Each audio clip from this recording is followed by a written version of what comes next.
Hello everyone, welcome to our channel. हमारी आज की वीडियो का टॉपिक है सरदार वल्लभ भाई पटेल का कृतित्व एवं व्यक्तित्व पर हिंदी में निबंध। तो चलिए वीडियो स्टार्ट करते हैं।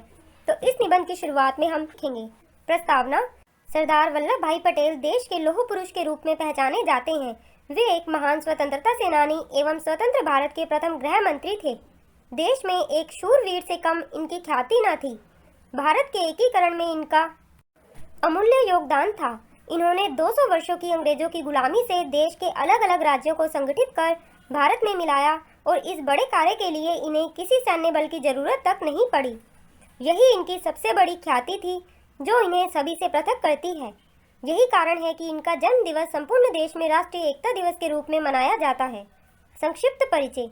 इसमें हम सरदार वल्लभ भाई पटेल जी के जीवन के बारे में संक्षिप्त में एक छोटा सा परिचय देंगे। सरदार वल्लभ भाई पटेल का जन्म 31 अक्टूबर 1875 को नाडियाड, बॉम्बे में हुआ था। इनके पिता श्री झावर भाई तथा माता लाड बाई थीं। इनका विवाह महज 13 साल की उम्र में जावेर बा से कर दिया गया था।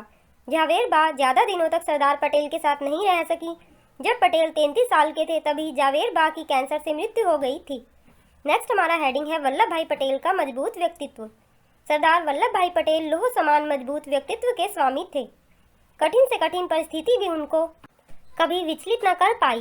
उनके मजबूत व्यक्तित्व का एक उदाहरण उनके जीवन के एक किस्से के जरिए समझा जा सकता है। साल 1909 में जब जावेर बा मुंबई के एक अस्पताल में भर्ती थी, उस दौरान सरदार अदालती कार्यवाही में व्यस्त थे। इतने में किसी ने पर्ची पर लिखकर जावेर बा के निधन की सूचना उन्हें दी। सरदार ने पर्ची जेब में रख ली और जिरह करने लगे। बाद में वह मुकदमा जीत गए और कार्यवाही समाप्त होने के बाद ही उन्होंने सभी को अपनी पत्नी के निधन की सूचना दी। हमारा नेक्स्ट हेडिंग है उनका कृतित्व। इसमें हम उनके द्वारा किए गए महान कार्यों की चर्चा करेंगे। तो सबसे पहले हम एक शॉर्ट हेडिंग डाल लेंगे खेड़ा सत्याग्रह की सफलता, क्योंकि उनके जीवन की सबसे प्रथम जो सफलता थी, सबसे प्रथम जो कार्य था वो था खेड़ा सत्याग्रह। पटेल ने इंग्लैंड से वकालत पढ़ी और उसके बाद साल 1913 में भारत लौट आए। सरदार महात्मा गांधी के सत्याग्रह से काफ़ी प्रभावित थे। साल 1918 में गुजरात के खेड़ा में सूखे की वजह से किसान कर देने में असमर्थ हो गए थे। ऐसे में उन्होंने कर देने से इनकार कर दिया, लेकिन अंग्रेज सरकार नहीं मानी। ऐसे में महात्मा गांधी के निर्देश पर उन्होंने खेड़ा में सत्याग्रह का नेतृत्व किया।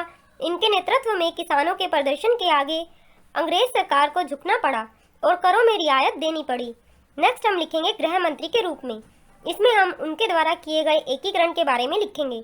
आज़ादी के बाद 562 रियासतों में बटे भारतीय संघ को एकीकृत करना बड़ी चुनौती थी। गृह मंत्री होने के नाते पटेल ने यह जिम्मेदारी ली।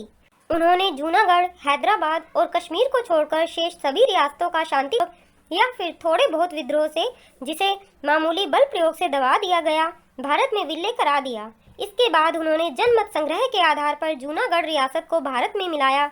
बाद में हैदराबाद के निजाम ने भी आत्मसमर्पण कर दिया। सरदार की अद्भुत कूटनीतिक कौशल और नीतिगत दृढ़ता की वजह से महात्मा गांधी ने उन्हें लौह पुरुष कहा था। लौह पुरुष सरदार वल्लभ भाई पटेल को भारत का बिस्मार्क भी कहा जाता है। नेक्स्ट हमारा हेडिंग होगा उनके मजबूत व्यक्तित्व में सादगी व समर्पण का भाव।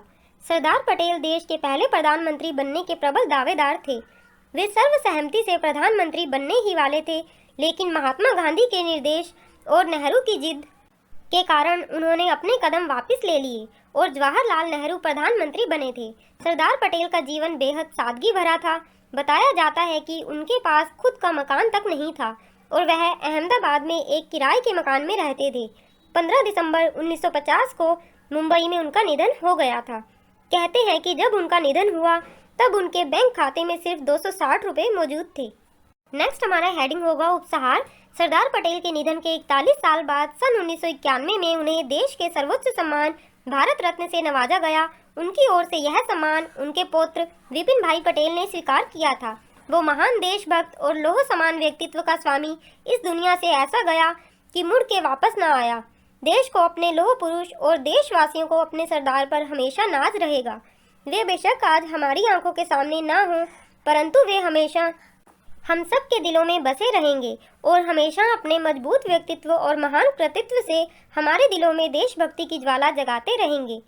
तो फ्रेंड्स, इस तरह से आप इस टॉपिक पर एक प्रभावशाली निबंध लिख सकते हैं। वीडियो हेल्पफुल हो तो वीडियो को लाइक करके चैनल को सब्सक्राइब जरूर करें। Thanks for watching.